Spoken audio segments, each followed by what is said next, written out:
So now we are going to study जो IPv4 header है, इसमें एक स्पेसिफिक फील्ड है known as the total length field. इस टोटल लेंथ फील्ड को अभी हम लोग स्टडी करेंगे। जो टोटल लेंथ फील्ड है इसमें हम लोग 16 बिट्स को यूज़ करते हैं और हम लोग स्टडी करेंगे ये जो टोटल लेंथ फील्ड है इसको हम लोग क्यों स्पेसिफाई करते हैं। ठीक है, सो जो टोटल लेंथ फील्ड है इसमें हम लोग के पास 16 बिट्स है। 16 बिट्स से हम लोग मैक्सिमम क्या रिप्रेजेंट कर सकते हैं, मैक्सिमम कौन सा वैल्यू हम लोग रिप्रेजेंट कर सकते हैं यूजिंग 16 बिट्स, वो है 16 बिट्स में अगर हम लोग 16 वंस को रिप्रेजेंट करते हैं यानी कि बेस 2 में, तो वो मैक्सिमम वैल्यू है। बट ये एक बाइनरी नंबर है, इसका इंटीजर रिप्रेजेंटेशन क्या होगा, वो होगा 2 टू द पावर 16 माइनस 1। ठीक है, यानी कि 16 वंस मतलब 2 टू द पावर 16 माइनस 1। ठीक है, और इसका वैल्यू है 65,535। ठीक है, नाउ द क्वेश्चन इज हम लोग ये जो नंबर है इस नंबर से क्या रिप्रेजेंट कर सकते हैं। तो टोटल लेंथ फील्ड का जो वैल्यू है वो एक्चुअल में क्या स्पेसिफाई करता है, that we need to understand. जैसे कि हम लोग जानते हैं नेटवर्क लेयर में हम लोगों के पास क्या है, डेटाग्राम है। ठीक है, नेटवर्क लेयर में हम लोगों के पास डेटाग्राम है। डेटाग्राम में दो पोर्शन होता है, एक होता है हेडर पार्ट एंड दूसरा होता है पेलोड। ये पेलोड बेसिकली कहाँ से आएगा, ट्रांसपोर्ट लेयर से ये पेलोड आता है, ये पूरा पोर्शन। ठीक है, जो नेटवर्क लेयर है इसमें अगर हम लोग IPv4 हेडर को यूज़ करते हैं, ठीक है, तो ये जो पहला पोर्शन है यानी कि हेडर पार्ट वो होगा IPv4 हेडर एंड उसके बाद payload portion.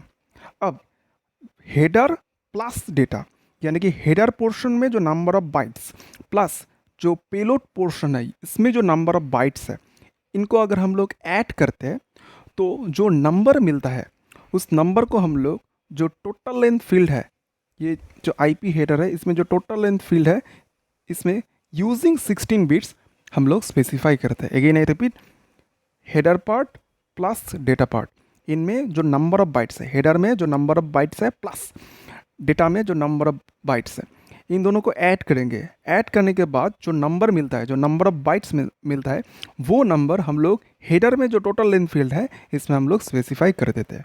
Now total length field में जो मैक्सिमम वैल्यू हम लोग रिप्रेजेंट कर सकते हैं, टोटल लेंथ फील्ड में जो मैक्सिमम इंटीजर वैल्यू हम लोग रिप्रेजेंट कर सकते हैं वो है 65,535। ये नंबर हम लोग कैसे मिला, 16 बिट्स, टोटल लेंथ फील्ड में हम लोग 16 बिट्स को यूज़ करते हैं, इसीलिए 2 टू द पावर 16 माइनस 1। तो इस तरीके से टोटल लेंथ फील्ड में जो मैक्सिमम नंबर रिप्रेजेंट कर सकते हैं वो है ये नंबर।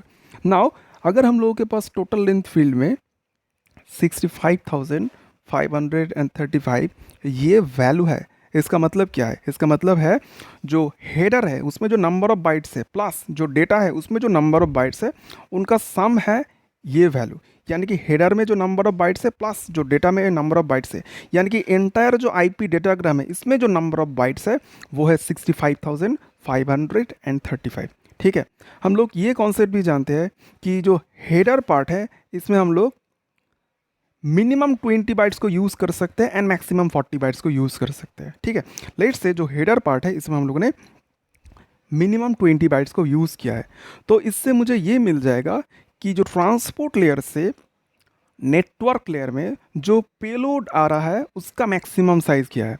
अगर हम लोग हेडर में अगर हम लोग हेडर में 20 बाइट्स को यूज़ कर सकते हैं, 20 बाइट्स को यूज़ करता है, यानी कि जो मिनिमम वैल्यू पॉसिबल है, number of bytes in the header जो मिनिमम वैल्यू है, तो जो डेटा पार्ट है जो बेसिकली ट्रांसपोर्ट लेयर से आएगा उसमें जो नंबर ऑफ बाइट्स होगा वो होगा 65,515। ये नंबर हम लोगों को कैसे मिला, ये जो नंबर है इससे हम लोग अगर 20 को सब्ट्रैक्ट कर देते हैं तो जो पेलोड है यानी कि डेटा पार्ट है इसमें जो नंबर ऑफ बाइट्स है वो हम लोगों को मिल जाएगा और उसका मैक्सिमम वैल्यू क्या है, ये वैल्यू है। ठीक है, तो इस तरीके से हम लोग कह सकते हैं जो IP डेटाग्राम है उसमें जो ट्रांसपोर्ट लेयर से मैक्सिमम पेलोड आ सकता है यहाँ पर उसका वैल्यू है 65,515।